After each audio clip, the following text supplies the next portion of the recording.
राधे कृष्णा दोस्तों। तो चलिए हम आज की कहानी को शुरू करते हैं। कहानी शुरू करने से पहले हम आपसे रिक्वेस्ट करते हैं कि आज जैसी भी मेरी आवाज़ है आप सुन लीजिएगा, क्योंकि मेरा गला बहुत ही ज़्यादा खराब है। तो आज की कहानी है, हनुमान जी के भक्तों को शनिदेव परेशान क्यों नहीं करते। जय श्री राम दोस्तों। शनिदेव और हनुमान जी, यह दोनों नाम जब साथ में आते हैं तो भक्तों के मन में श्रद्धा और आश्वासन का भाव जागृत हो उठता है। एक ओर शनिदेव हैं जो न्याय के देवता हैं और मनुष्यों को उनके कर्मों के अनुसार फल प्रदान करते हैं। दूसरी ओर हैं पवन पुत्र हनुमान, जो भक्तों की पीड़ा हरते हैं और सभी संकटों से रक्षा करते हैं। दोस्तों, क्या आप जानते हैं कि आखिर हनुमान जी के भक्तों को शनिदेव परेशान क्यों नहीं करते? यह प्रश्न भारतीय धर्म और पौराणिक कथाओं में गहराई से जुड़ा हुआ है। शनिदेव, जिन्हें न्याय और कर्म का देवता माना जाता है, वे अपने कष्टदायक प्रभाव के लिए जाने जाते हैं। लेकिन जब बात हनुमान जी के भक्तों की होती है तो ऐसी मान्यता है कि शनिदेव उनकी परीक्षा तो लेते हैं, लेकिन कभी उन्हें परेशान नहीं करते। इस रहस्य के पीछे कई पौराणिक कथाएं, ज्योतिषीय तथ्य और आध्यात्मिक कारण छिपे हैं, जिन्हें समझना आवश्यक है। शनिदेव की भूमिका सूर्यवंशी ग्रहों में न्यायधारी के रूप में मानी जाती है। उनका कार्य व्यक्ति के कर्मों के अनुसार फल देने का है। यदि कोई व्यक्ति पाप करता है या अपने कर्तव्यों का पालन नहीं करता तो शनिदेव उसकी परीक्षा लेते हैं, जो कई बार कष्ट और बाधाओं के रूप में सामने आता है। वही हनुमान जी को संकट मोचन कहा जाता है, जो भय और बाधाओं को दूर करते हैं। हनुमान जी की भक्ति का मूल उद्देश्य व्यक्ति के भीतर साहस, संयम और समर्पण की भावना उत्पन्न करना है। इसीलिए जो भक्त हनुमान जी के होते हैं वे अपने जीवन में आने वाली परीक्षाओं का सामना धैर्य और साहस से करते हैं, जिससे शनिदेव भी उन्हें कष्ट नहीं देते। यह पारस्परिक संबंध आध्यात्मिक शक्ति और कर्म के सिद्धांत पर आधारित है। हनुमान जी की अनेक कथाओं में यह देखा गया है कि उन्होंने अपने भक्तों की रक्षा के लिए बड़े बड़े संकटों का सामना किया। वे एक ऐसे देवता हैं जो अपने भक्तों की रक्षा करने में सदैव तत्पर रहते हैं। जब कोई व्यक्ति हनुमान जी की भक्ति करता है तो उसकी मनोस्थिति सकारात्मक हो जाती है और वह अपने कर्मों में सुधार करता है। ऐसा व्यक्ति शनि की कठोर परीक्षा में भी सफल होता है, क्योंकि उसका मन संयमित और धर्म मार्ग पर होता है। अतः हनुमान जी की भक्ति से व्यक्ति की जीवन शक्ति बढ़ती है, जिससे शनिदेव की वक्र दृष्टि से वह सुरक्षित रहता है। एक प्रसिद्ध पौराणिक कथा के अनुसार बहुत समय पहले की बात है, जब लंका पर रावण का अधर्म पूर्ण शासन था। रावण अपनी असुरी शक्ति और अहंकार के कारण संसार में भय फैलाता था। वह जानता था कि न्याय और धर्म की विजय उसके अधर्म को रोक सकती है। इसी कारण उसने शनिदेव को बंदी बना लिया था। शनिदेव, जो कर्म और न्याय के देवता हैं, रावण की योजनाओं में बाधा डाल सकते थे। इसीलिए रावण ने उन्हें एक अंधकारमय कालकोठरी में बंदी बना दिया था, जहां से वे बाहर नहीं आ सकते थे। इसी समय हनुमान जी, जो भगवान श्री राम के परम भक्त थे, माता सीता की खोज में लंका पहुंचे। अपने साहस और बल के साथ हनुमान जी ने लंका के अंदर प्रवेश किया और वहां की स्थिति को देखा। उन्होंने सुना कि शनिदेव उस कालकोठरी में बंदी हैं। हनुमान जी ने अपनी बुद्धि और वीरता का प्रयोग करते हुए उन असुरों को परास्त किया जो शनिदेव को बंदी बनाए हुए थे। वे सीधे कालकोठरी पहुंचे और शनिदेव को मुक्त कर दिया। शनिदेव ने हनुमान जी की इस महान कृपा और साहस के लिए उन्हें धन्यवाद दिया और उनसे वचन लिया कि जो भी लोग हनुमान जी की भक्ति करेंगे उन पर वे कष्ट और दोष नहीं करेंगे। उन्होंने कहा कि हनुमान जी के भक्तों को वे परेशान नहीं करेंगे और उन्हें अपनी रक्षा में रखेंगे। यह वचन आज भी मान्य है और यही कारण है कि हनुमान जी के भक्त शनिदेव के प्रकोप से बच जाते हैं। यह कथा हमें यह सिखाती है कि भक्ति और साहस के द्वारा हम किसी भी कष्ट या बाधा से पार पा सकते हैं। हनुमान जी की भक्ति और शक्ति से शनिदेव का दंड भी दूर हो जाता है और भक्तों को सफलता और शांति मिलती है।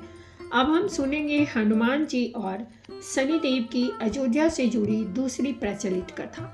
प्राचीन समय की बात है, त्रेता युग के उत्तरार्ध में, जब श्री रामचंद्र जी ने रावण का वध कर लिया था और अयोध्या लौट आए थे, तब एक दिन भगवान शनिदेव श्री राम जी के दर्शन करने पहुंचे। उन्होंने श्री राम से कहा, प्रभु, आपने रावण का वध करके धर्म की स्थापना की है। अब मेरा भी समय आया है। मैं भी चाहता हूँ कि अयोध्या वासियों पर अपनी दृष्टि डालूं, जिससे वे अपने कर्मों के अनुसार फल प्राप्त करें। श्री राम ने मुस्कुराते हुए उत्तर दिया, हे शनिदेव, यदि आपके द्वारा धर्म की स्थापना होती है तो आप स्वतंत्र हैं, परंतु ध्यान रहे कि आपकी दृष्टि से प्रजा पीड़ित ना हो। शनिदेव ने अयोध्या में अपना प्रभाव फैलाना आरंभ किया। कुछ ही समय में लोग पीड़ित होने लगे, अन्न दुर्लभ होने लगा, रोग बढ़ने लगे और गृह कलह का वातावरण बन गया। श्री राम को चिंता हुई। उन्होंने तुरंत हनुमान जी को बुलाया और कहा, हनुमान, मेरी प्रजा दुखी हो रही है, जाओ और देखो इसका कारण क्या है। हनुमान जी ने अपनी दिव्य दृष्टि से देखा कि शनिदेव अपनी दृष्टि से लोगों को प्रभावित कर रहे हैं। वे तुरंत शनिदेव के समीप पहुंचे और विनम्रता पूर्वक बोले, हे शनिदेव, मैं पवन पुत्र हनुमान, श्री राम का सेवक, आपसे निवेदन करता हूँ कि आप अयोध्या वासियों को पीड़ित न करें। शनिदेव बोले, हनुमान, सभी को उनके कर्मों के अनुसार फल देना मेरा धर्म है। हनुमान जी ने विनम्रता छोड़ दी और अपना विराट रूप धारण कर लिया। उन्होंने शनिदेव को अपनी पूंछ में लपेट लिया और आकाश में उड़ने लगे। शनिदेव चीखने लगे, हे पवन पुत्र, छोड़ो मुझे, छोड़ो, मैं अयोध्या वासियों को क्षमा कर दूंगा। हनुमान जी बोले, जब तक आप वचन नहीं देते कि जो मेरा नाम सच्चे मन से लेगा उस पर आपकी कुदृष्टि नहीं पड़ेगी, मैं आपको नहीं छोड़ूंगा। शनिदेव विवश हो गए। उन्होंने वचन दिया, जो हनुमान का सच्चे मन से स्मरण करेगा उसके ऊपर मेरी दृष्टि कभी कष्टकारी नहीं होगी। हनुमान जी ने शनिदेव को धीरे धीरे जमीन पर उतारा और उन्हें अपनी पूंछ से मुक्त किया। शनिदेव ने हनुमान जी को नमन किया और कहा, आज से तुम शनि बाधा से मुक्त करने वाले देव कहलाओगे। उस दिन से जो भी श्रद्धा से जय हनुमान कहता है, शनिदेव की पीड़ा उस पर प्रभाव नहीं डालती। यही कारण है कि हनुमान चालीसा के एक दोहे में यह पंक्ति आती है, संकट से हनुमान छुड़ावे, मन कर्म वचन ध्यान जो लावे, नासे रोग हरे सब पीरा, जपत निरंतर हनुमंत बीरा। यह कथा हमें सिखाती है कि सच्ची भक्ति, विनय और परोपकार से बड़ी बाधा भी टल सकती है। हनुमान जी जैसे सेवक में इतनी शक्ति है कि स्वयं ग्रहों के प्रभाव को भी वह बदल सकते हैं। इसीलिए शनि की 7.5 या ढैया से ग्रस्त व्यक्ति यदि सच्चे मन से हनुमान जी का स्मरण करे तो वे शनि के कष्टों से मुक्त हो सकते हैं। इसी वजह से हनुमान जी को संकट मोचन भी कहा जाता है और शनिदेव भी उनके भक्तों को कष्ट नहीं देते। यह वचन केवल एक धार्मिक कथानक नहीं बल्कि एक गहरा आध्यात्मिक संदेश भी है कि जो व्यक्ति हनुमान जी की भक्ति करता है वह शनि के कठोर प्रभावों से बचा रहता है। शनिदेव के इस वचन का प्रभाव आज भी माना जाता है और इसी कारण हनुमान भक्तों को शनिदेव की चक्र दृष्टि से बचा हुआ माना जाता है। यह भी दर्शाता है कि शनि केवल दंड देने वाले देवता नहीं हैं, बल्कि वे न्याय करते हैं और स्वयं विनम्रता तथा कर्तव्य निष्ठा को महत्व देते हैं। हनुमान जी की भक्ति इन गुणों को जन्म देती है, इसीलिए शनिदेव उन भक्तों को कष्ट नहीं देते जो अपने जीवन में इन सिद्धांतों का पालन करते हैं।